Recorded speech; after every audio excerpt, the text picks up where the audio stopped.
নবী আকরাম সাল্লাল্লাহু আলাইহি ওয়াসাল্লাম عن ابي هريره رضي الله تعالى عن النبي صلى الله عليه وسلم قال نبي صلى الله عليه وسلم আবু হুরায়রা রাদিয়াল্লাহু তাআলা আনহু বর্ণনা দিচ্ছেন এভাবে নবী আকরাম সাল্লাল্লাহু আলাইহি ওয়াসাল্লাম তিনি জানান মান নাফাসা আল মুমিনা কুরবাতান মিন কুরাবিদ দুনিয়া।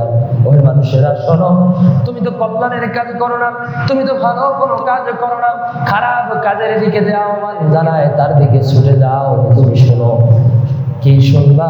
কোন মানুষ, কোন ব্যক্তি মান নাফাসা, কোন মানুষ যার ভেতরে নফস আছে, যার ভেতরে ব্যক্তিত্ব আছে, যে জ্ঞানবান, যে মানুষ পৃথিবীর কোন মুমিন বান্দার কোনো একটা কষ্ট নিবারণ করবে, সেই মানুষের জন্য কি হতে পারে তিনি জানান। নাফাসাল্লাহু আনহু কুরবাতাম মিন কুরাবি ইয়াউমাল কিয়ামাহ।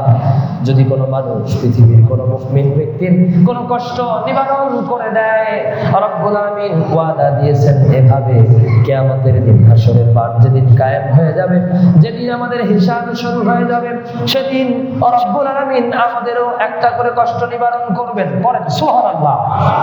বন্ধু আপনি এভাবে বাড়িয়ে নেন, আপনার বন্ধু আপনাকে সিগারেট খেতে ডাকতেছে, আপনি কেন যাবে? আপনি বন্ধুত্ব বানাবেন মানুষের ভালো কাজের বিনিময়।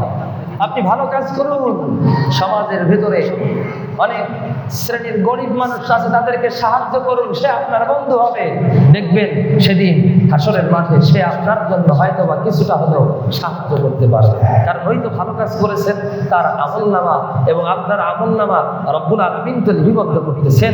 অবশ্যই সেদিন প্রতীয়মান হবে আপনার ভালো কাজটা।